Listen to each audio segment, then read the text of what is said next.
Pendant que Retailleau veut dissoudre le mouvement Antifa, la Jeune Garde, on se retrouve avec des défilés de vrais fascistes à Paris. Voilà, c'était une manif bien sûr autorisée, quand les macronistes interdisent à côté de ça les manifs pour la Palestine ou celle des Gilets jaunes. Belle ambiance. Aujourd'hui, en tout cas, sur Actu, on va continuer à parler de ce dont les autres médias à la télé ne parlent pas, et c'est parti. Bon alors, qu'est-ce qui se passe autour d'Ibrahim Traoré, le président du Burkina Faso ? Parce que je sais pas si vous avez vu passer tout ça, mais entre une tentative de coup d'État déjouée, la menace voilée d'un général américain, la mobilisation massive de ses soutiens dans le monde entier, l'enlèvement de journalistes et un risque de guerre civile, on peut clairement dire que la situation est électrique au Burkina Faso. Pour rappel, en septembre 2022, le capitaine Ibrahim Traoré prend le pouvoir par un coup d'État. À 34 ans, il devient le plus jeune chef d'État au monde. Faut savoir que dans sa jeunesse, Traoré militait dans une association étudiante marxiste très influente et aujourd'hui, il revendique l'héritage de Thomas Sankara, une figure panafricaniste et socialiste du Burkina Faso, assassiné en 1987. Bon, et bien qu'il soit arrivé au pouvoir par la force, Ibrahim Traoré, surnommé IB, séduit une grande partie des Burkinabés et des panafricanistes jusqu'en Amérique par ses discours et ses réformes en faveur de l'autonomie politique et économique. Impossible cette semaine d'aller sur TikTok, X ou Facebook sans tomber sur une vidéo de soutien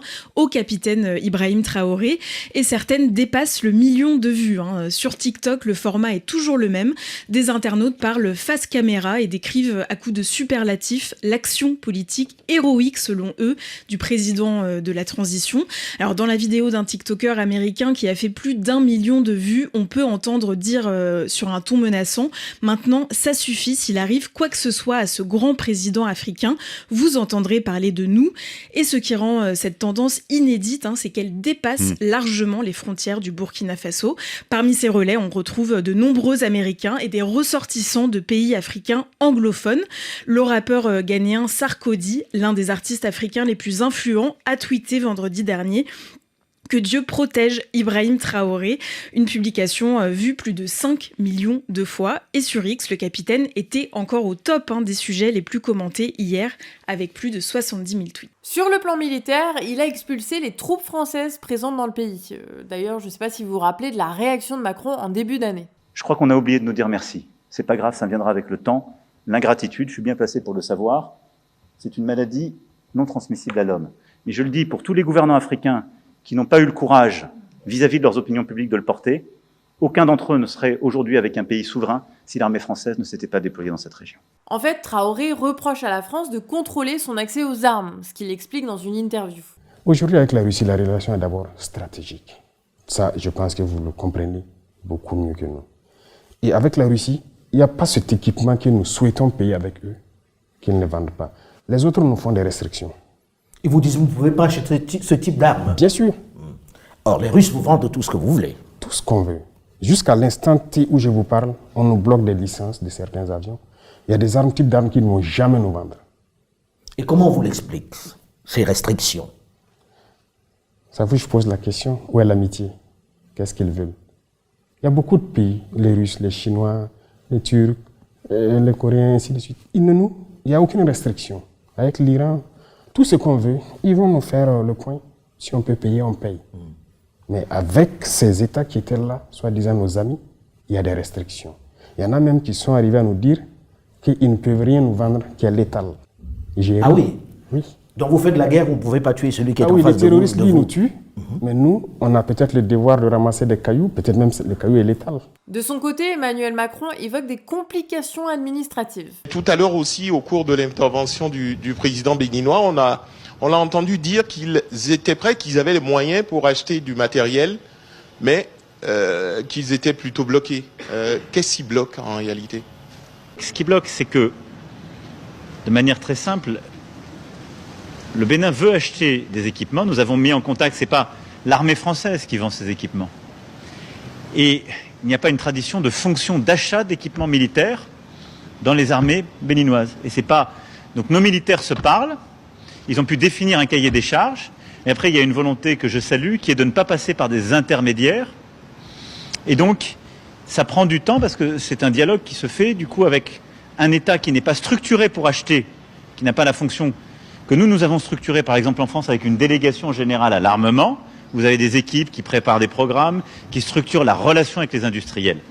Comme quoi notre président, il manipule pas que les Français, mais le reste du monde aussi. Voilà, donc Ibrahim Traoré revoit les alliances du Burkina Faso. Et il y a quelques jours, il était d'ailleurs à Moscou pour rencontrer Maduro, le président du Venezuela. Sur le plan économique, Ibrahim Traoré, il a réformé la gestion des ressources d'or pour l'exploiter localement. Il faut dire que toutes les mines d'or sont inscrites actuellement dans notre agenda parce que pour l'or, quand même, nous savons l'exploiter. Et c'est ce que je disais, je ne comprends pas pourquoi on sait exploiter l'or et qu'on doit donc laisser des multinationales venir exploiter notre or. Donc c'est dans ce sens que je dis qu'il y a des permis qu'on est en train de retirer et qu'on va le faire nous-mêmes. Le général américain Michael Langley, commandant de l'US Africom, a affirmé que les ressources minières du Burkina Faso ne profitaient pas à la population, mais servaient à renforcer la protection du régime en place et la sécurité personnelle de Ibrahim Traoré. Bon, c'est sans vous dire que beaucoup ont vu dans ces déclarations le début d'une menace contre le gouvernement du Burkina Faso. Et le gouvernement aurait déjoué récemment une nouvelle tentative de coup d'État. C'est ça d'ailleurs qui a amené les récentes mobilisations massives au Burkina Faso et sur les réseaux sociaux dans le monde entier. Sur le plan alimentaire, le Burkina Faso a lancé sa propre production de concentré de tomates grâce à l'usine Faso Tomates. Alors oui, ça peut paraître anodin, mais en fait c'est un symbole fort parce que beaucoup de pays en Afrique sont dépendants des importations alimentaires à cause des réformes libérales imposées par le FMI. Traoré a d'ailleurs critiqué le FMI et il a refusé un prêt de 106 millions de dollars dénonçant les conditions qui limitent la souveraineté. Il déclare « Nous ne voulons pas d'une aide qui nous enchaîne ». Au niveau régional, le Burkina Faso fait partie de l'AES, l'Alliance des États du Sahel, une coalition formée avec le Mali et le Niger. Ensemble, ils luttent contre les groupes djihadistes affiliés à Al-Qaïda et à l'État islamique. Et cette alliance, elle naît d'une rupture nette avec la France, qui a été jugée inefficace dans la lutte contre le terrorisme après les échecs de l'opération Barkhane. Mais attention, tout n'est pas rose au Burkina Faso. La stratégie militaire de Traoré, appuyée par des conseillers russes et visant à détruire totalement et rapidement les djihadistes, elle était censée atteindre ses objectifs en 3 mois, mais ça fait déjà 3 ans. Et faut dire que l'approche radicale et surtout militaire d'Ibrahim Traoré, elle mène à des massacres de civils, en particulier parmi les Peuls. Les Peuls, vous savez, c'est une population d'éleveurs nomades, plus marginalisée socialement et économiquement, présente surtout dans le nord et parfois soupçonnée de sympathie envers les djihadistes. Bon, en fait, contrairement à son prédécesseur Sankara, Ibrahim Traoré est un militaire plus qu'un politique, et il doit faire face à une menace terroriste locale. Alors, en l'absence de vraies solutions politiques, le Burkina Faso pourrait basculer dans une guerre civile. Et il y a aussi un autre sujet d'inquiétude important, la liberté de la presse. Plusieurs journalistes critiques ont été enlevés ou arrêtés et envoyés au front. L'accès à plusieurs sites a été interdit, ceux de TV5 Monde, Reporters sans frontières, mais aussi Jeune Afrique, en raison de ses critiques contre le pouvoir. Et enfin, il y a la question des élections. Elles étaient promises pour juillet 2024, mais elles ont été reportées sans nouvelle date officielle. Alors officiellement, la transition elle est prolongée pour des raisons sécuritaires. Ibrahim Traoré remporterait sûrement un scrutin s'il avait lieu aujourd'hui,